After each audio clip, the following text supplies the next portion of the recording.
안녕하십니까. 생생매거진 오늘 손지민입니다. 추석 잘 보내셨습니까?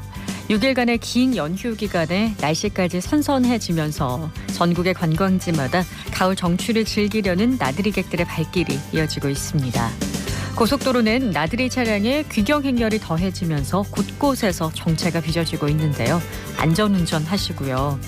그런데 막상 집으로 돌아오니 뭔가 허전하고 아쉽다 하면 도심 곳곳에서 펼쳐지는 다양한 행사에 참여해보시는 것도 좋겠습니다. 근대골목의 이상화, 서상동 고택과 향촌 문화관 등지에서는 풍성한 민속체험 행사가 진행되고요. 동성로 28 아트스퀘어와 김광석 다시 그리기 길에서도 다양한 거리 공연이 펼쳐지고 있습니다. 가족, 친구들과 오랜만에 덕담을 나누며 이야기꽃을 피웠던 추석. 연휴 내내 그 밝고 환한 기운 이어갔으면 합니다. 10월 1일 월요일입니다. 생생매거진 오늘 먼저 안동, 포항, 울릉 연결해서 그곳의 소식과 날씨 듣겠습니다. 안동입니다. 완연한 가을 날씨를 보이고 있는 가운데 안동은 오늘 아침 10도로 기온이 뚝 떨어졌습니다. 다만 한낮에는 아침보다 11도 이상 기온이 크게 오르겠고요. 당분간 일교차가 점점 더 커질 전망이니 겉옷으로 체온 조절 잘 해주셔야겠습니다. 내일은 북부권 곳곳에 아침 안개가 꽤 짙게 끼겠는데요. 교통 안전에도 각별히 유의해 주시길 바랍니다. 안동 국제 탈춤 페스티벌이 어제 전야제를 시작으로 오늘부터 본격적으로 펼쳐집니다. 앞서 하회 별신구 탈놀이에는 3만 5천여 명, 도산서원 야간 개장 행사에는 수천 명의 인파가 몰리는 등 연휴 기간 분위기를 뜨겁게 달궜는데요. 1997년 이후 27번째 개최되는 올해 탈춤 축제는 축제 공간을 확장한 가운데 탈춤 축제만의 독특한 콘텐츠를 집약적으로 선보일 예정입니다. 또 광장형 축제와 거리형 축제의 미비점들을 잘 보완해서 유네스코 3관왕을 차지한 독창적인 안동만의 콘텐츠가 준비돼 있습니다. 축제는 이번 주 일요일까지 옛 안동역과 원도심 탈춤공원 일원에서 열리는데요. 옛 안동역 부지를 시민과 관광객에게 개방하는 첫 행사이기도 합니다. 특히 코로나19 이후 처음으로 10개 나라 해외 공연단의 탈춤도 함께 감상할 수 있는데요. 탈춤 공연장 입장료 일부는 탈춤 사랑 쿠폰으로 되돌려주기 때문에 지역 상권 활성화에도 도움이 될 걸로 기대됩니다. 일주일간 안동시내 저녁이 볼거리와 즐길거리로 가득 찬 만큼 화창한 가을날 가족과 함께 방문해 보셔도 좋을 것 같습니다. 지금까지 안동이었습니다. 이어서 포항입니다. 추석 연휴 닷새째인 오늘도 경북 동해안의 하늘을 맑겠습니다. 다만 일교차가 크게 벌어지겠는데요. 아침 최저기온 14도 안팎을 기록했고 오늘 낮 최고 기온은 24도로 10도 이상 큰 차이 나겠습니다. 심한 기온 변화에 감기 걸리지 않도록 조심하셔야겠습니다. 이번 주 뚜렷한 비 소식 없이 맑고 일교차 큰 가을 날씨 이어지겠고요. 동해안에는 오늘까지 너울성 파도가 높게 일겠습니다. 안전사고에 각별히 주의하시기 바랍니다. 포항시가 구룡포 포미로 일부 구간의 도로명 주소를 해녀길로 바꿉니다. 해녀 단어가 도로명 주소로 지정된 건 이번이 처음인데요. 경북 지역의 해녀 수는 2021년 기준 1,370명으로 제주도에 이어 전국 2위고요. 특히 포항 구룡포읍에는 현재 30여 명 정도의 해녀들이 남아서 물질을 이어가고 있습니다. 이렇게 지역의 특색을 반영해서 행정구역명 변경한 사례는 이번이 처음이 아닌데요. 지난 2021년 경북권역에 속해 있던 대구 군위구는 고로면을 삼국유사면으로 바꿨고 경주시도 양북면을 문무대왕면으로 변경했습니다. 포항시는 지난달에 출범한 경북해녀협회를 기념하고 사라지는 해녀 문화를 되살려서 어촌에 활력을 불어넣기 위해 도로명을 변경했다고 밝혔는데요. 이번 해녀길 지정을 계기로 포항의 해녀 문화가 전국에 알려지길 기대해 봅니다. 지금까지 포항이었습니다. 이어서 울릉입니다. 울릉도와 독도는 맑은 하늘과 함께 완연한 가을 날씨 보이고 있습니다. 바람도 약간 강하게 불면서 체감 온도도 낮겠는데요. 낮 최저 기온은 17도, 최고 기온은 22도로 쌀쌀한 날씨 보이고 있습니다. 동해 중부 안쪽 먼바다에는 서에서 북서풍이 불며 바다의 물결은 1에서 2m로 잔잔하게 일겠고요. 내일도 바다의 물결 0.5에서 1m로 계속해서 잔잔할 전망입니다. 오늘 여객선은 정상 운항합니다. 지난 9월 24일 울릉군 북면 현포리 일주도로 구간에서 발생한 산사태 복구가 오는 3일 완료돼 도로가 개통될 전망입니다. 울릉군은 산사태로 쏟아진 토성량이 실측 결과 당초보다 3배가 많은 약 3만 1,320톤으로 추정되면서 당초 9월 30일 개통 예정되었던 일주도로 개통이 오는 3일 가능할 것이라고 밝혔는데요. 군은 산사태 발생 이후부터 지난달 30일 현재까지 굴삭기, 덤프트럭 등 장비 140대를 투입하고 안전요원 30여 명을 배치해 산사태 인근 지역인 평리 지역과 현포 지역 등 총 9,138제곱미터의 토석을 옮겼습니다. 울릉군은 추석에도 장비를 현장 투입하는 등 빠른 복구를 위해 노력했으며 앞으로 섬 전역의 낙석과 산사태에 대해 치밀하게 대책을 강구해 나가겠다고 밝혔습니다. 지금까지 울릉이었습니다.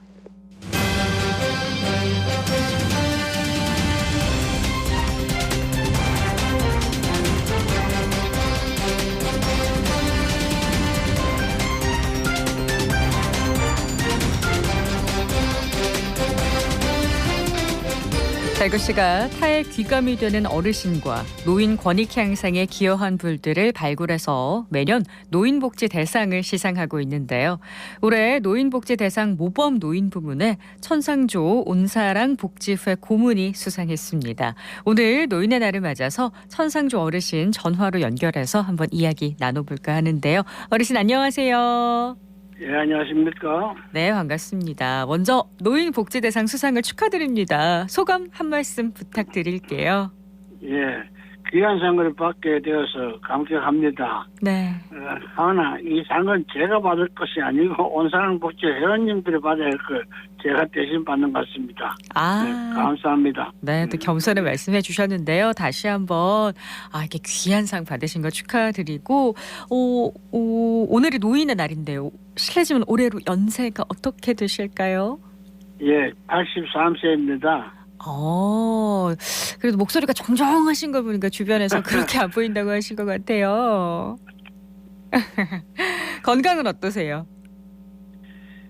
원래 건강했는데 네. 갑자기 여기저기 아픈 것이 자꾸 생겨나네요. 네, 3년 전 코로나19 시작되면서 네. 몸에 대상 포진이 오셔가지고 많이 아팠습니다. 그러셨구나. 그 후부터 네. 자꾸 여러 곳에 네. 뭐 자꾸 생기는 병이 많아서 지금은 참 말도 못합니다. 허리 협착증도 있고 이빨이 또 망가져서 네. 임플란트도 하고 있고 뭐 이것저것 좀 힘든 게 많네요. 네, 그래도 다만 나이가 들어서 그런 것 같습니다. 그래도 나이가 드니까 어쩔 수 없는 거 아니겠느냐라고 긍정적으로 생각하시는 것 같아서 참 다행이다라고 생각이 드는데요. 지금까지 시니어 활동 열심히 하셨으니까 큰 상 받게 되신 거잖아요. 네, 제가 알아봤더니만 온사랑 복지회 2007년에 창립할 때부터 강사로 활동을 하면서 노인 이해에 대한 교육, 노인 소비자 교육 등을 해오신 걸로 나와 있더라고요. 시니어 활동 어떻게 하게 되셨어요? 제가 원래 전공은 네. 특수교육을 대학에서 전공하고 특수학교에서 장애인들하고 교사에서 교장으로 계속 있다가 은퇴했습니다. 그래서 장애인들에 대한 사업을 평생 해오는 걸로 했었는데 교장 은퇴하고도 원장으로 시설에서 장애인 보호 작업장에도 좀 있었는데 그것도 이제 은퇴하고 나니까 뭐 할 게 없나 고민하다가 노인에 대한 관계를 좀 해야 되겠다 싶은 생각이 들어서 구실보에서 실시한 노인 강사 교육을 받고 노인 활동을 시작하게 됐죠. 사실은 본격적으로 시작한 것은 2007년 노인 이해 교육과 복지를 위해서 법인을 설립하고 지금까지 해오고 있는데 참 어려운 게 많았습니다.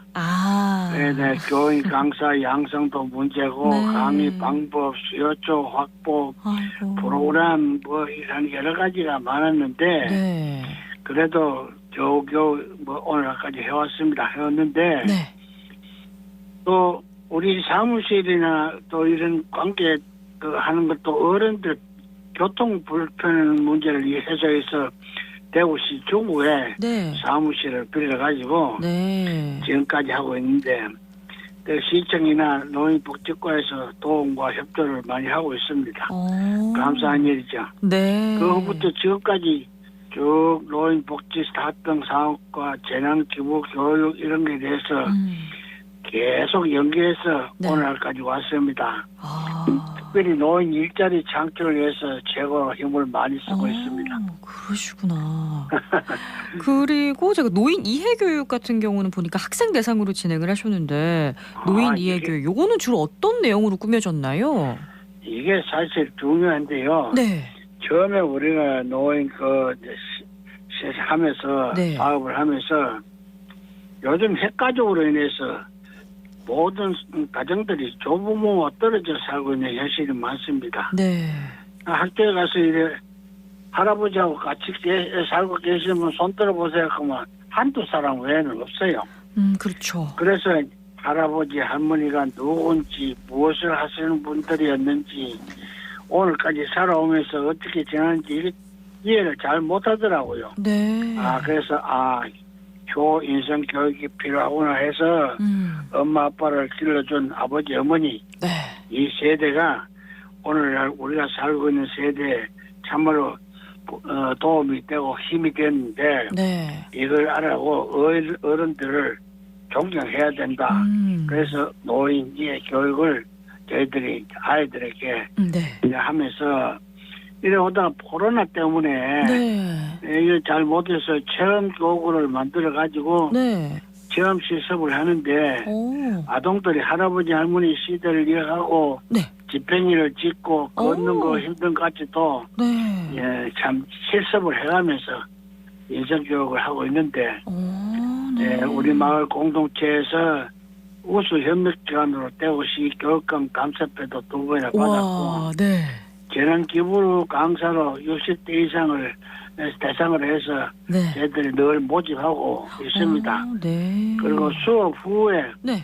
담임 교사들로부터 설문조사를 해보니까 네. 아주 매우 좋은 결과가 나왔다고 하시면서 꼭 필요한 교육이라고 알려서 열심히 하고 있습니다.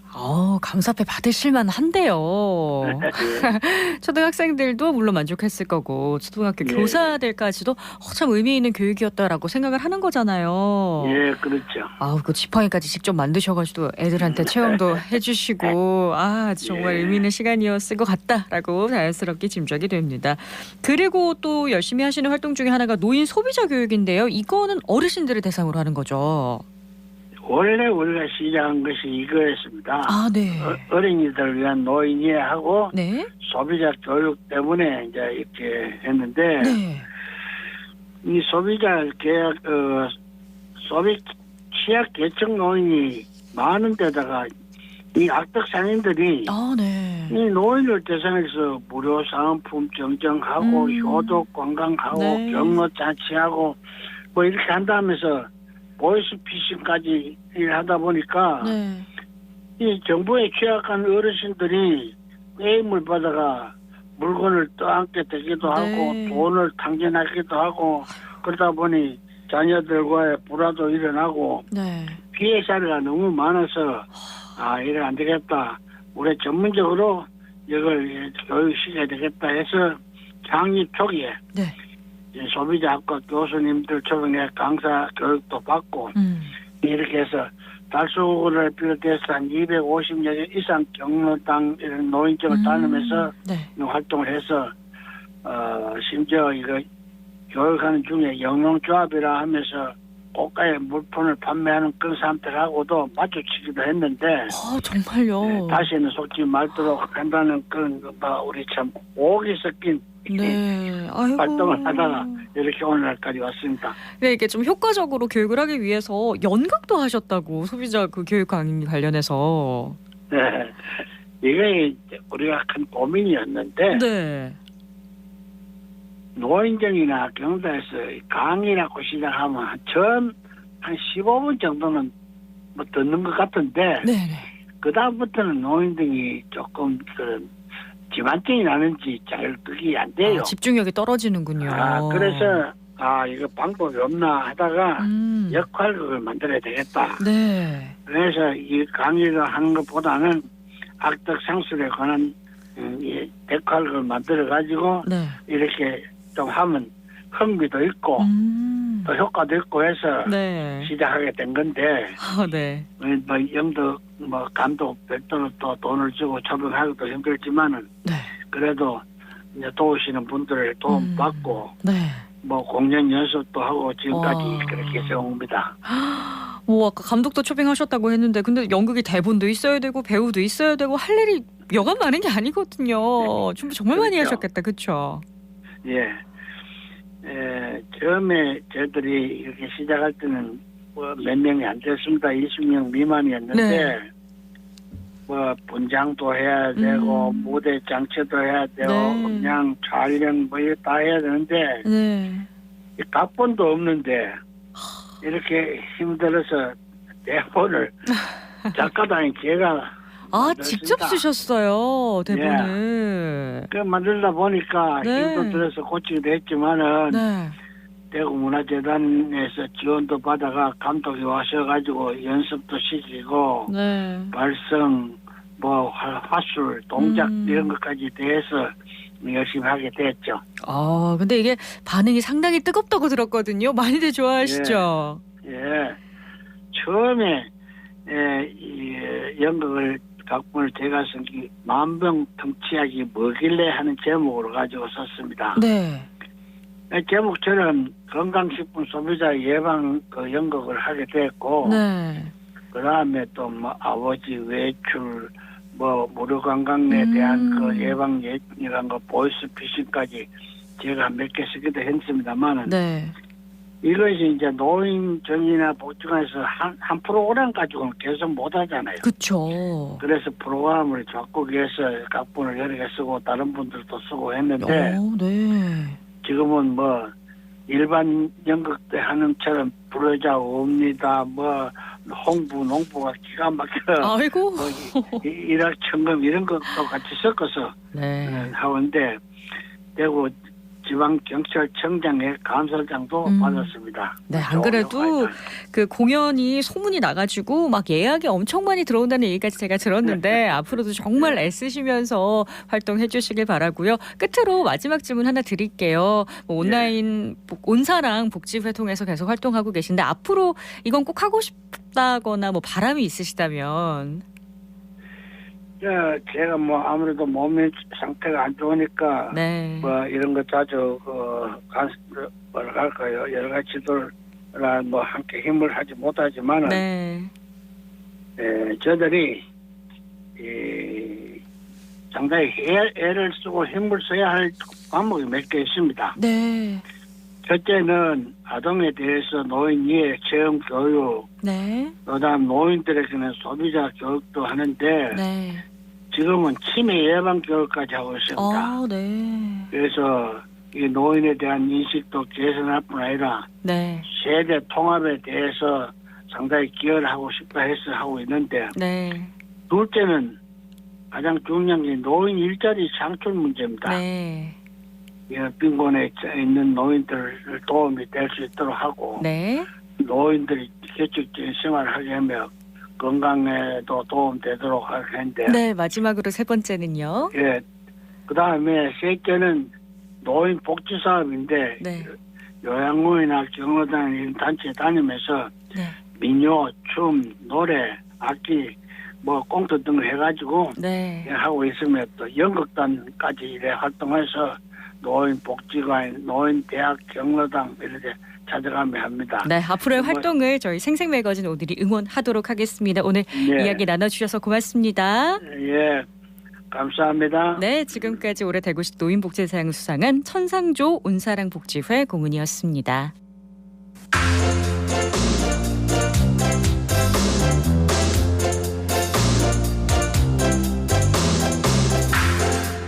대구박물관이 추석 명절을 맞아 전통문화를 즐길 수 있는 행사를 진행하는데요. 누구나 즐길 수 있는 체험과 민속놀이를 할 수 있어 많은 시민들이 방문하고 있다고 합니다. 박나영 리포터가 현장 다녀왔죠. 어서 오세요. 네, 국립대구박물관은 달마다 달콤하고 포근한 시간을 제공하고자 문화행사인 달달한 문화 시리즈를 진행하고 있는데요.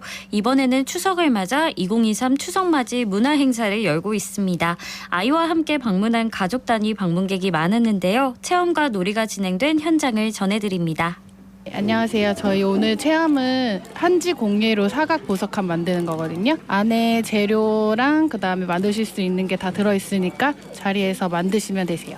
이거는 에코백 이제 문화재 꾸미기라 해가지고 에코백에다가 이제 박물관에 있는 문화재로 패브릭 마카로 색칠하는 체험입니다. 네, 직접 만드시고 이제 집에 가서 실제로 사용하시면 돼요. 분홍색, 분홍색. 어떤 색칠하노? 노란색, 주머니 복주. 노란색, 빨간색, 민트색, 연두색. 복주머니. 맞네. 하나, 둘, 셋. 와, 걸이다 걸. 도개걸. 똑바로 서서 준비 쏘세요. 오케이. 똑바로 서서 준비 오케이. 잘했습니다. 네, 아이들이 평소 해볼 수 없던 민속놀이를 배워보고 가족이 추억을 나눠보는 시간이 됐네요. 네, 중앙광장에서 자유롭게 투호, 윷놀이, 굴렁쇠, 활쏘기 등 민속놀이를 즐길 수 있는데요. 어린 손주와 방문한 할아버지께서 어린 시절 즐기던 굴렁쇠 실력을 뽐내시며 가르쳐주시는 모습이 인상 깊었습니다. 현장을 방문한 시민들의 이야기 들어봤습니다. 추석이라 갖고 애들이 와갖고 박물관에 그림 그리는 거 하러 그래 와서 가방이 있어갖고 같이 해서 참 좋네요. 저는 한복 그리고 우리 아이들은 자기가 자유로운 그림 그리고 그랬어요. 애들하고 처음 왔는데 일하니까 너무 좋네요. 다른데 뭐 구경도 좀 가보고 체험도 하러 가보고 그러려고요. 예, 김병수라고 합니다. 손자 손녀하고 우리 집사람하고 같이 여기 나왔습니다. 저는 옛날 하던 이거 굴렁쇠 구르기 이거 하고 있어요. 이거는 요새 애들은 잘 모를 것 같아서 한번 시범을 보여주고 있습니다. 우리 집하고 가까워서 아주 좋아요. 놀이기구나 시설도 갖춰놔서 아주 좋습니다. 오늘 통일에서 온 지안이네 가족입니다. 오늘 우리 집사람하고 아들 지안이랑 왔습니다. 오늘 민속놀이, 제기차기랑 활쏘기랑 팽이치기하고 디지털 아트 체험 예약해놨습니다. 박물관이 디지털화되고 애들 체험하는 공간으로 바뀌어서 애들하고 놀기에 너무 좋습니다. 시민들이 아주 즐겁게 추석 연휴를 보낸 것 같네요. 국립대구박물관 연휴에도 어떤 시설을 이용해 볼 수 있나요? 네, 국립대구박물관은 연휴인 10월 3일 화요일까지 개관하며 수요일에는 대체 휴관을 합니다. 연휴 동안 세미나실은 휴식과 음악이 있는 공간으로 운영되고요. 상설 전시도 자유롭게 감상할 수 있습니다. 자세한 이야기 문화행사 담당자 권경미 주무관에게 들어보시죠. 2023년 추석 맞이 문화행사는 박물관에서 함께하는 힐링이라는 테마로 조명과 영상이 어우러진 공간에서 새로운 체험 활동을 준비했습니다. 체험 활동 종류로는 문화재 에코백 만들기, 한지 보석함 만들기 2가지 종류입니다. 그리고 또 중앙광장에서 아이들이 평소 접하기 어려웠던 민속놀이도 즐길 수 있도록 간단하게 준비했습니다. 코로나19도 좀 많이 잠잠해지고 하니까 많은 분들이 찾아오셨는데 그중에서 제일 좀 반응이 좋았던 체험이 문화재 에코백 만들기예요. 직접 이제 그릴 수 있고 또 안에 풍경이 어우러진 음악 영상과 또 따뜻한 조명이 있다 보니 많이 찾아주신 것 같습니다. 네, 저희 체험 활동은 10월 1일 오늘로 종료가 되고요. 야외에서 즐기실 수 있는 민속놀이는 연휴 막바지인 10월 3일까지 계속 진행이 됩니다. 꾸준히 새로운 문화행사를 마련하려고 노력을 많이 하고 있습니다. 추석맞이 행사도 조금 새롭게 공간을 꾸며서 체험 활동을 구성을 했는데요. 앞으로도 저희 대구 시민들 눈높이에 맞춘 다양한 문화행사를 준비할 테니 많이 찾아주셨으면 좋겠습니다. 체험 프로그램은 종료됐지만 민속놀이와 어린이 VR 체험관인 디지털 아트존은 연휴 기간 동안 즐길 수 있는데요. 방문하셔서 가족 모두 함께 즐거운 시간 보내시길 바랍니다. 네, 박나영 리포터 소식 잘 들었습니다. 고맙습니다. 네, 고맙습니다.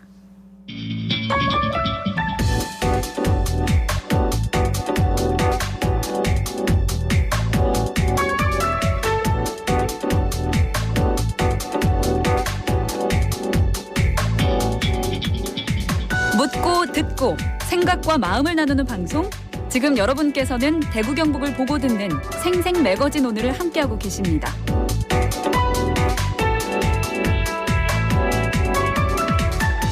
네, 생생 매거진 오늘 함께하고 계신 지금 시각 11시 30분 지나고 있습니다. 기자의 눈으로 지역의 현안과 이슈를 들여다봅니다. 매일신문 최원영 기자와 함께할게요. 안녕하세요. 네, 안녕하세요. 네, 오늘 최 기자가 주목한 이슈는 뭔가요? 예, 우리 지역의 이제 미래 먹거리 중에 하나로 떠오르고 있는 게 이 반도체인데요. 네. 지역의 전통 산업이죠. 내연기관 차 부품 산업을 이 미래 모빌리티로 바꾸는 과정에서 이 시스템 반도체를 접목해서 키우겠다라는 구상이 나왔습니다. 이 대구 경북을 미래 모빌리티 반도체 산업의 글로벌 중심지로 바꾸겠다라는 이제 파이밸리 프로젝트가 본격적으로 추진되는데 이 관련 내용 한번 살펴보겠습니다. 네, 파이밸리 프로젝트. 이름 멋진데요. 이 프로젝트에 대한 간단한 개념 설명부터 좀 부탁드릴게요. 예, 파이밸리 프로젝트에 관한 구체적인 내용은 이 지난달 26일이었습니다. 대구 엑스코에서 열린 이 포럼에서 공개가 됐는데요. 이 프로젝트는 2026년 기준으로 무려 85조 원 규모의 시장이 될 것으로 전망되는 이 미래 모빌리티 분야 이 차세대 반도체 기술을 선점하는데 대구 경북이 나선다는 것에 방점이 찍혀 있습니다. 조금 구체적으로는 윤석열 대통령의 지역 공약 중에 하나죠. 이 국립경제과학연구원을 이제 국립반도체산업연구원으로 이제 명칭을 바꾸고 이와 함께 경북도청 이전터에 이 연구원을 짓는다는 구상입니다. 그리고 대구 경북 지역 실정에 이제 특화된 미래 모빌리티를 위한 이 시스템 반도체 산업을 이를 거점으로 육성하겠다라는 구상인데요. 네. 이날 행사에서는 이제 프로젝트 기획을 총괄한 대구 북구갑의 국민의힘 양금희 의원하고 경북 경산시의 윤두현 의원이 당위성을 좀 설명하고 시스템 반도체 산업 추진 방향을 제시를 했습니다. 네, 이 두 의원의 말에서 프로젝트의 의미를 짚어볼 수가 있겠네요. 네, 이 프로젝트 핵심인 이 시스템 반도체라는 거는요, 이 4차 산업혁명 시대의 핵심 부품입니다. 뭐 통신은 물론이고 자동차, 뭐 로봇, 항공, 인공지능까지 이 미래 산업 발전의 필수 요소로 꼽히는 건데요. 네. 양금희 의원은 이렇게 설명을 합니다. 사람과 사물의 이동 수단과 그리고 이동 과정에서 제공되는 서비스인 모빌리티로 산업 육성에 초점을 맞췄고, 이 새로운 반도체 시장으로 평가되는 미래 모빌리티 분야에 소요되는 지능형 시스템 반도체를 선도적으로 개발하고 우리 지역의 생산 시스템도 구축하겠다, 이런 포부입니다. 네, 이 지역에서 반도체 산업을 키우겠다는 건데 구체적으로 어떻게 키우겠다는 건가요? 예, 이 파이밸리 프로젝트의 가장 큰 축은 앞서 말씀드린 이 가칭 국립반도체 산업연구원 설립인데요. 네. 이 연구원을 통해서 반도체 산업을 이끄는 성공 모델을 만들겠다라는 계획입니다. 연구원은 이제 사업화 중심의 기획을 담당하는 기관이 될 것으로 전망이 되는데, 이 연구원 산하에다가 반도체 설계 전문 기업이죠, 팹리스 그리고 디자인하우스를 두고 실증을 위한 파운드리도 운영하겠다라는 계획입니다. 그리고 인력 양성을 하는 관리단하고 상용화 추진단도 구성하고 또 효율성을 끌어올리기 위해서 이 클라우딩 컴퓨터 센터도 도입을 할 것으로 제안을 했습니다. 연구원 설치 희망 후보지는 현재 대구시청 상격청사죠, 경북도청 이전터가 돼 있고요. 네. 동대구역하고 국제공항하고 경부고속도로와 인접해 있는 이 교통 인프라로 이 고객사와의 지리적 근접성도 보장할 수 있고, 또 3만 명 이상 반도체 분야 졸업생을 배출하고 있는 경북대를 비롯해서 이 경상권 대학하고도 연계를 해서 반도체 신규 인재 양성 채용에도 이곳이 유리하다라는 분석입니다. 그리고 특히 교육, 수성학군하고 의료 같은 이제 인프라를 갖추고 있는 정주 환경도 우리 지역 대구가 이 반도체 산업 육성 초기에 필요한 이 필수 인력을 좀 끌어들일 수 있는 장점으로 지금 꼽히고 있습니다. 네, 여건이 들어보니까 꽤 괜찮아 보이는데 네. 이미 수도권에서 반도체 산업을 선점하고 있는데 어떻게 다른 우리만의 차별화가 있을까요? 네, 일단 국립반도체산업연구원은 수도권 반도체 산업지구와는 조금 다른 차별화된 전략을 지금 수립해 놨는데요. 네. 양금희 의원 측은 이 대구 경북권에서 추진되는 파이밸리 프로젝트의 생산 형태와 이 사업화 방향 그리고 응용 분야는 수도권과 좀 다르다는 주장입니다. 현재 추진 중인 이 수도권 용인지구 반도체 산업 육성 계획을 보면 이 생산 형태와 사업화 방향 그리고 응용 분야가 좀 우리 지역과는 다르다는 건데요. 쉽게 말을 하면 이 대량 소품종 구조의 수도권 반도체 산업과는 다르게 대구 경북은 수요에 기반해서 이 다품종 소량 생산의 라인을 좀 만들고 또 화합물 반도체를 집중해서 개발하겠다라는 구상입니다.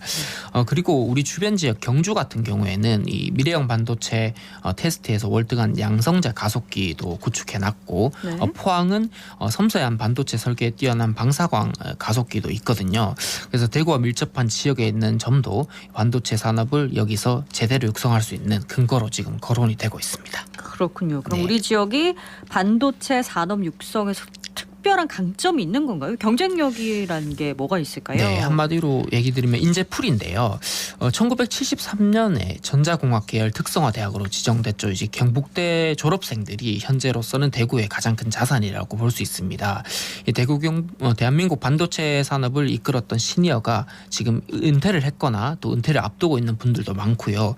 그리고 고향이자 가족이 있는 대구로 이분들을 모셔올 수도 있고 또 이들이 실무형 인재를 또 멘토로서 키우는 이 교육 체계도 확립할 수 있다는 그런 구상입니다. 네. 경북대를 졸업해가지고 30년 이상 지금 반도체 업계에 종사하고 있는 이 변정우 전 삼성전자 부사장이 이날 포럼에 참석해서 이렇게 얘기했는데요. 네. 지금 대구 경북이 시스템 반도체를 시작하는 모습을 보니 이 1980년대 이 반도체 사업에 뛰어들었던 삼성전자가 떠오른다고 하면서 이 불모지에서 세계 최고의 기업이 탄생했는데 열정을 가진 사람들이 한마음 한뜻으로 난관을 이겨내서 대구에 인재가 모일 수 있는 환경을 만들어 나가야 되겠다라고 얘기를 했고요.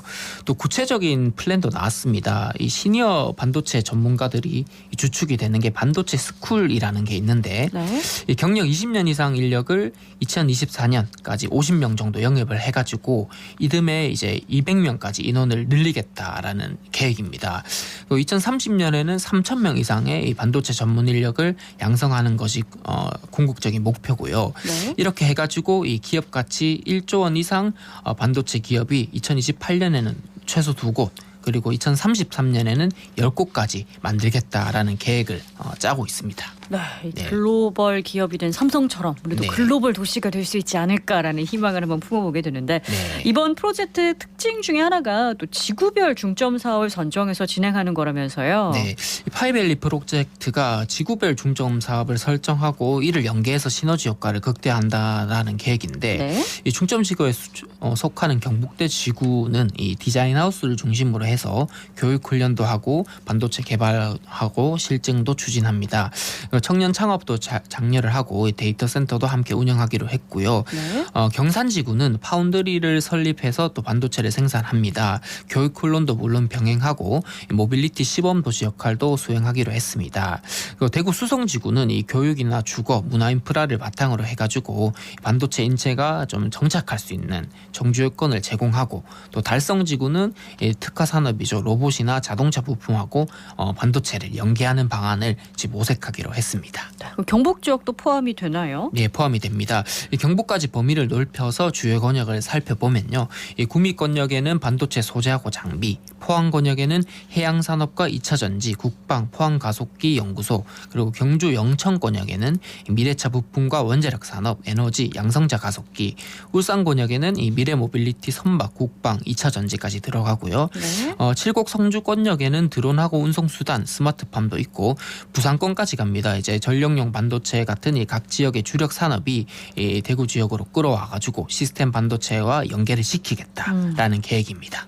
지자체의 기대도 아주 상당하겠는데요. 네, 우선 홍준표 대구시장은 이 파이밸리 프로젝트를 통해서 대구의 5대 신산업 육성 전략에도 시너지 효과를 낼 수 있겠다 기대를 했는데요. 네.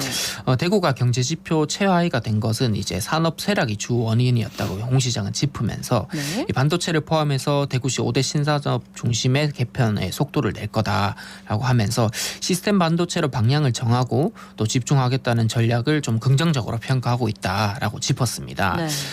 또 준하경 경주시장 또한 이 경주가 이 자동차 부품이 가장 많은 도시인데 네. 주로 내연기관에 지금 집중하다 보니까 이 미래 모빌리티 전환으로 위기를 맞은 기업이 많다고 하면서 이 모빌리티를 위한 반도체 산업 전환에 적극적으로 참여해서 우리 지역 미래 먹거리를 위해서 발전 방향을 모색하겠다라고 했습니다. 네, 일단 뭐 부품 기업이 많다는 게 아직 전환이 안 됐을 뿐이지 전환을 하게 되면 그 누구보다 멋진 자산을 갖고 있는 거니까요. 아마 기대를 가져볼 만하지 않나라는 생각이 듭니다.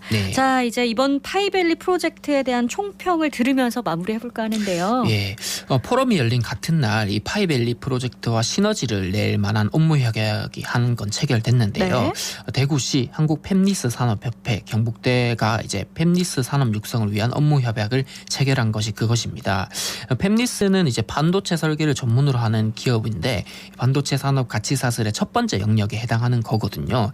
반도체 인재가 풍부하다는 우리 지역 강점을 활용해서 인력난을 겪는 이 팹리스 기업에 인재를 적시에 공급하고 정착을 유도해서 반도체 산업 생태계를 강화하겠다는 전략입니다.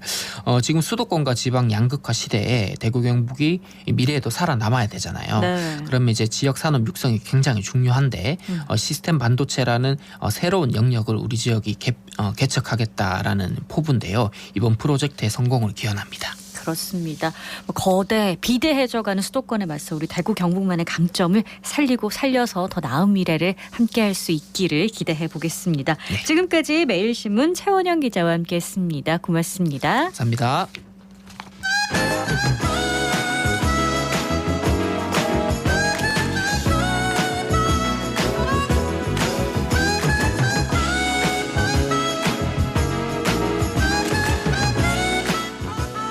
정치 알아야 바꾼다. 정치 알바 김수민 시사평론가 연결해 보겠습니다. 안녕하세요. 네, 반갑습니다. 네, 반갑습니다. 우선 추석 연휴를 앞두고 가장 큰 관심을 모았던 소식부터 짚겠습니다. 더불어민주당 이재명 대표의 구속영장이 기각됐습니다. 이 기각이 된 주요 원인이 무엇이었을까요? 네, 이번 구속영장에는 3가지 혐의가 적시가 됐는데요. 검찰 측에서는 이 대표가 검사 사칭 사건 관련 발언으로 선거법 위반 기소가 됐을 때 증인에게 위증을 교사했다. 이 혐의에 중점을 두고 위증 교사 혐의도 있기 때문에 증거인멸의 우려가 높다. 이렇게 접근을 했거든요. 근데 이제 영장 전담 판사 입장은 혐의가 소명된 것으로 보이긴 하나 이것이 이제 증거인멸의 우려까지 확대되지는 않는다. 이런 논리로 결국에 기각을 했다고 볼 수가 있겠습니다. 나머지 2가지 혐의를 보면 백현동 의혹 같은 경우는 일부 혐의가 상당한 의심이 들지만 직접 증거가 부족하다라고 영장에 적시가 돼 있고요. 그리고 쌍방울 대북 송금에 대해서도 다툼의 여지가 있다라고 얘기를 했습니다. 결국에 이것은 앞으로의 재판을 통해서 좀 살펴봐야 될 거긴 한데 검찰에게 증거가 부족한 것인지 아니면 판사가 짧은 시간에 판단하기에 한계가 있었던 것인지 이 부분은 좀 명확하게 알 수는 없지만 일단은 이제 판사로서는 반드시 구속해야 될 만큼의 이유는 보이지 않는다. 이렇게 이제 판정을 한 셈입니다. 그렇습니다. 향후 재판을 좀 지켜봐야 될 것 같은데요. 이번 구속영장 기각이 되면서 향후 전국 흐름에는 어떤 영향을 미칠까요? 네, 일단 검찰 입장에서는 다급해진 측면이 있고요. 그렇기 때문에 재판에 돌입하고 나서 얼마 안 돼서 결정적 증거가 있다면 제시를 해야 되는 부담감이 있겠습니다. 그리고 민주당은 이재명 대표 체제가 강화될 것으로 보이고요. 원내대표도 비명계 박광온 의원에서 범친명계 홍익표 의원으로 바뀌었습니다. 일단은 이제 비명계의 힘은 일단 약화되는 그런 상황인 것이고 이제 친명계 입장에서 비명계에 조금 더 관용적으로 나올지 아니면 더 포위할지 이것은 이재명 대표를 포함한 리더들의 몫으로 남는다고 볼 수 있겠습니다. 그리고 이 대표는 다만 재판에서 방심을 할 수는 없다고 볼 것 같고요. 일단 이 대표의 재판은 예전에는 이제 정치인 수사를 맹렬히 하고 나면 재판에는 관심이 식는 그런 분위기였는데 이번에는 더 수사보다 열띤 공판이 될 것으로 보입니다. 뉴스에 부각이 많이 될 것으로 보이고요. 그리고 국민의힘을 보면은 이 대표 사법 리스크에 기대서 가는 것은 이제 어렵게 됐다라고 하는 측면이 있고요. 그리고 연말에 김건희 영부인에 관련된 도이치모터스 특검법 등이 국회에 올라옵니다. 이런 문제들을 해결하는 것이 정부 여당의 숙제로 남겠습니다. 그렇습니다. 이제 추석을 앞두고 KBS가요 여러 이슈에 걸쳐서 여론조사를 실시를 했습니다. 이재명 대표 체포 동의안 가결에 대한 여론조사도 실시가 됐죠. 네, 오늘 말씀드린 여론조사는 KBS가 한국리서치에 의뢰해서 9월 25일부터 27일까지 만 18세 이상 1,000명을 상대로 한 전화면접 조사입니다. 표본 오차는 95% 신뢰 수준에 플러스 마이너스 3.1%포인트고요. 자세한 사항은 중앙여론조사 심의위원회 홈페이지를 참조하시면 되겠습니다. 이재명 대표 체포동의안에 대한 가결에 대해서 잘 됐다가 52.5%, 잘못된 결정이다가 38.8%가 나왔습니다. 네. 잘 됐다가 잘못됐다보다 많이 나왔는데요. 네. 일단은 이제 체포동의안 찬성이라고 했을 때는 꼭 구속에 찬성한다 이런 의미는 아니고 당당하다면 영장실질심사를 받아봐라 이런 여론이 높았다라고 네. 볼 수 있겠습니다. 이 대표의 단식 농성이라든지 또 종반부의 체포동의안 부결 요청했던 것이 정치적으로는 그다지 실익이 없는 그런 행보였다. 라고 볼 수가 있겠고요. 네. 다만 구속영장이 기각됨에 따라서 이 대표에게 조금 더 유리하게 여론이 흘러갈 소지는 있다라고 하는 점, 그리고 다만 기각이 곧 무죄다라고 하는 것은 아니다라는 걸 알고 있는 사람들한테는 또 그 영향은 제한적이다. 이 두 가지를 또 짚을 수 있겠습니다. 네, 항상 여론조사 여쭤볼 때는 이게 읽을 게 많아가지고 죄송스러운 마음이 드는데 여론조사에서 절대 빠질 수 없는 게 윤석열 대통령 지지율입니다. 이번 KBS 한국 리서치 조사 결과는 어땠나요? 네, 윤석열 대통령에 대한 긍정평가는 34.6%, 부정평가는 58.7%고요. 긍정평가가 계속 고착화되고 있다라고 하는 게 드러납니다. 작년 말 올해 초를 기점으로 해서 지지층이 붕괴되는 그런 상황은 좀 없게 되었지만 네. 반대로 확장이 이루어지고 있는 것 또한 아니다라는 것이고요. 네. 중도층이라든지 진보층 일부의 마음까지 사는 정책 이슈가 거의 없었다라고 하는 것이 이 원인으로 풀이가 됩니다. 그리고 윤 대통령이 매우 잘못한다. 이것만 따져도 41.8%가 나왔거든요. 네. 긍정평가 전체를 넘어서고 있는 수치이고 그리고 참고로 대구 경북에서는 긍정 47.2%, 부정 46.3%, 대통령 지지율이 비교적 가장 높은 지역인데도 긍정, 부정이 비슷하게 나타나고 있다라고 하는 것입니다. 그리고 앞으로 기대감 에 대해서도 조사를 했는데 잘할 것이다 41.2%, 잘못할 것이다가 55.0%거든요. 네.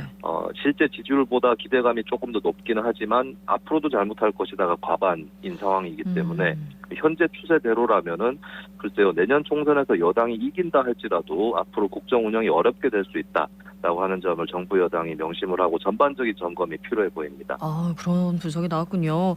아마 윤 대통령에 대한 부정 평가가 총선으로 그대로 이어지지는 않을 수 있는데요. 내년 총선 결과를 전망해 보려면 정당 지지율이나 응답자들의 투표 방침을 살펴볼 필요가 있겠죠. 네, 그동안 전화면접 조사에서는 국민의힘이 박빙우세를 지켜오는 분위기였는데요. 네. 이번 조사는 사뭇 달랐습니다. 국민의힘 33.0%, 더불어민주당 36.0%, 정의당 3.4%, 그 외 다른 정당 4.9%, 지지정당 없음 21.1%로 집계가 됐고요. 네. 여기서 조금 더 유권자의 솔직한 속내를 알아볼 수 있는 그런 설문도 있었습니다. 내년 총선 투표 방침인데 내년 총선에서 현 정부를 지원하기 위해 여당의 힘을 실겠다가 39.1%, 정부 견제를 위해서 야당의 힘을 실겠다가 52.0%가 나왔습니다. 네. 국민의힘은 그냥 정당 지지율보다는 더 득표할 공산이 높기는 하지만 하지만 이제 야당의 힘을 실겠다가 더 훨씬 크게 나타났다는 점, 이것이 이제 내년 총선의 변수가 될 것으로 보이고요. 네. 여기서 야당하고 민주당이 같은 뜻은 아닙니다. 그렇기 때문에 다른 야당이라든지 투표 기권으로 이어질 공산이 있다라고 하는 점을 같이 한번 생각을 해볼 수 있겠고 네. 현재 분위기는 여당 지지는 굳어지고 있다. 그러니까 여당을 찍을지 말지는 이미 결정한 유권자들이 많아지고 있다라고 하는 건데 네. 남아있는 거는 이제 여당을 찍지 않기로 결정한 유권자들이 야당, 민주당이라든지 다른 야당이라든지 이쪽에 찍을 것이냐 아니면 기권할 것이냐 이것이 이제 관건으로 남아있고 네. 이럴수록 더더욱 이재명 대표 사법 리스크 문제 이런 것들이 이제 총선 최대 관건으로 남게 되겠습니다. 민주당이 좀 발빠르게 뛰어야 되겠다 이런 생각이 드는데요. 자, 이번 조사에서는 현재 국회의원에 대한 지지 여부도 질문을 했습니다. 유권자들의 총선 물갈이 요구는 높은 편이었나요? 물갈이 요구가 그리 높다고는 볼 수 없을 것으로 저는 해석을 합니다. 네. 현직 국회의원을 계속 지지하겠다가 45.6%, 지지하지 않겠다가 41.4%로 나타났고요. 지역으로는 서울, 충청, 대구, 경북, 제주 이쪽이 현역 의원 지지하겠다 안 하겠다가 팽팽하게 나타났습니다. 지지하지 않겠다라는 응답에 대해서는 현역 의원과 같은 정당의 후보는 어쨌든 찍지 않겠다. 또 포함되어 있겠지만 현역 의원이 마음에 안 들 뿐 그 정당에서 다른 사람을 공천하면 찍어주겠다. 이것도 포함이 되어 있기 때문에 이것까지 다 감안을 한다면 현역 의원에 대한 선호도 이것이 그렇게 낮지는 않다라고 풀이를 할 수가 있겠습니다. 그리고 지역적으로 보면 인천 경기에서 계속 현역 의원을 지지하겠다가 50.2%가 나타났거든요. 인천 경기는 현역이 민주당 의원이 많기 때문에 민주당한테 유리한 구도다라고 해석할 수 있겠고요. 단 호남에서 37.7 대 49.3 현역 의원에 대해서 불만이 높은 것으로 나타났습니다. 민주당이 자칫하면 무소속이나 제3당에게 호남에서 의석을 내줄 수 있는 가능성이 보인다고 해석을 할 수 있겠고요. 부산, 울산, 경남의 경우는 46.8 대 39.2 그러니까 대다수 현역이 국민의힘인 부산, 울산, 경남 지역에서는 국민의힘 쪽에 조금 유리한 그런 결과가 나왔습니다. 그리고 대구, 경북은 현역 지지와 교체 여론이 비슷하게 나타났는데요. 교체를 해야 된다는 여론 상당 부분도 국민의힘 지지층이 또 어느 정도 비중을 차지할 것이기 때문에 그렇다면 국민의힘 입장에서 공천 물갈이를 어느 정도로 해야 될 것이냐 이 고심에 또 들어갈 것으로 전망이 됩니다. 네, 이번 KBS 조사에서는 주요 이슈에 대한 여론도 살펴볼 수가 있었습니다. 이균용 대법원장 후보자와 장관 후보자들에 대해 잘된 인사인지 그렇지 않은지 알아본 결과가 나왔죠. 네, 이균용 대법원장 후보자에 대해서는 임명 동의안을 통과시켜야 한다가 32.4%에 그쳤습니다. 통과시키지 말아야 한다가 44.1%로 앞서 나갔는데요. 현재 여론 지형상으로는 야권에서 임명 동의안을 부결시킬 수 있는 그런 가능성이 좀 크게 보인다고 할 수 있겠습니다. 그리고 장관 인선에 대해서 잘 됐다가 28.5%, 잘못됐다가 57.1%, 잘못됐다가 크게 앞서 나가는 분위기였고요. 대구 경북의 경우도 41.5 대 44.1로 비슷한 그런 추세였습니다.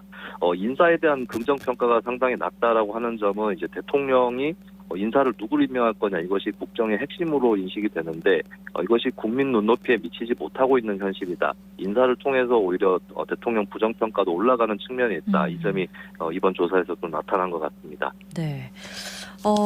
최근에 홍범도 장군 동상 문제나 최상병 순직 사건 특검 등 국방부 관련 이슈들이 부각되는데 이번 조사에서 어떤 결과가 나왔습니까?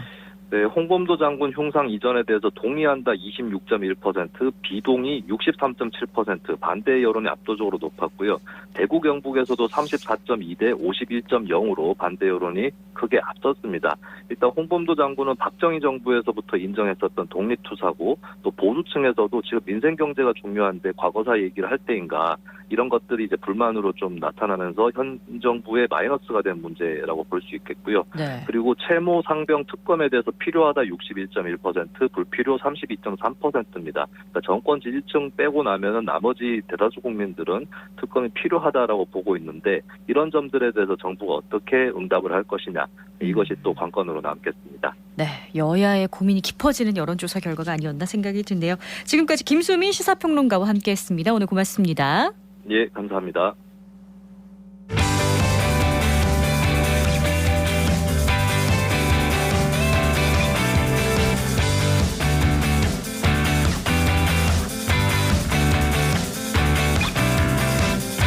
클릭 정보 클릭.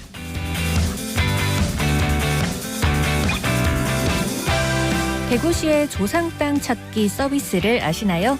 이 해당 서비스는 불의의 사고 등 사망으로 후손들이 조상 소유의 토지 소유 현황을 알지 못하는 경우 지적공부에 등록된 상속인에게 토지 소재지를 알려줘 재산권 행사를 할 수 있도록 기여하고 있습니다. 이 서비스를 신청하려면 법적 상속건이 있어야 하고요. 자세한 사항은 가까운 시군구청 담당 부서로 문의하시면 됩니다.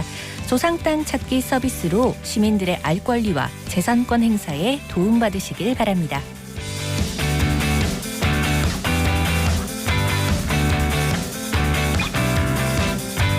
이어지는 추석 연휴, 아직도 오늘과 내일이 남았습니다. 남은 휴일을 어떻게 보내야 하나 고민이라면 안동으로 떠나보시는 건 어떨까요? 안동 국제탈춤 페스티벌 2023이 어제부터 9일까지 구 안동역과 원도심 그리고 탈춤공원 일원에서 펼쳐지고 있습니다. 특히 오늘은 한국의 탈춤과 현대 탈춤 드론쇼, 불꽃놀이가 진행된다고 하니까요. 오늘 목적지는 안동으로 설정해 보셔도 좋을 것 같네요.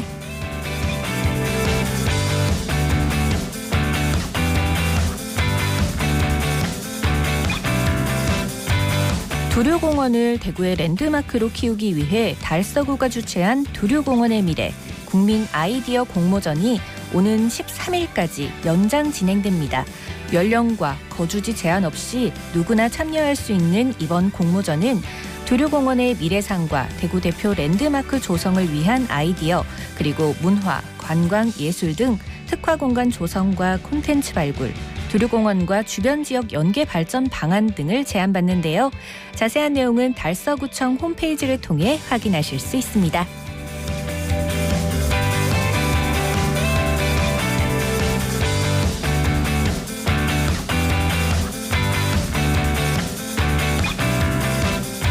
부터 우유 제품 가격이 일제히 오릅니다. 업계가 제품 가격을 올린 이유는 원유 가격 인상에 따른 것인데요. 앞서 낙농진흥회는 1일부터 원유 기본 가격을 리터당 88원, 8.8% 올리기로 했습니다. 우유 가격 인상 이후 우유를 재료로 쓰는 빵, 아이스크림 등의 가격이 오르는 밀크플레이션이 촉발될 가능성도 제기된다고 하네요.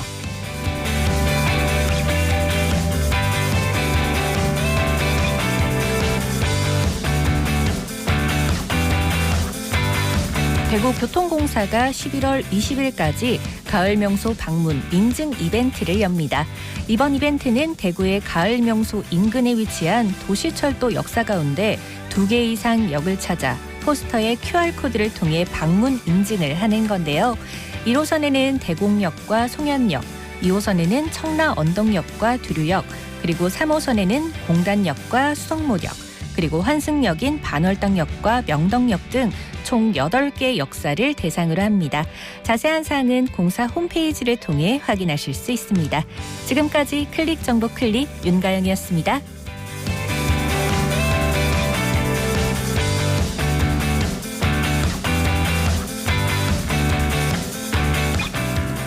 설악산을 시작으로 단풍이 물들기 시작했다는 소식입니다. 남부지방은 이달 20일에서 26일 사이에 첫 단풍이 들기 시작해서 2주 후인 10월 27일부터 11월 5일 사이에 절정을 이룰 거라고 하는데요. 가을 산을 바라보며 지내는 날들이 지난 여름보다 부디 편안하고 행복했으면 하는 바람입니다. 오늘 대구와 경북 지역은 가끔 구름이 많겠는데요. 낮 기온은 22도에서 25도 분포로 선선합니다. 대부분 지역에서 낮과 밤의 기온차가 10도에서 15도로 크게 나는 만큼 건강관리에 주의하셔야겠습니다. 생생매거진 오늘이 준비한 순서는 여기까지입니다. 지금까지 아나운서 손지민이었습니다.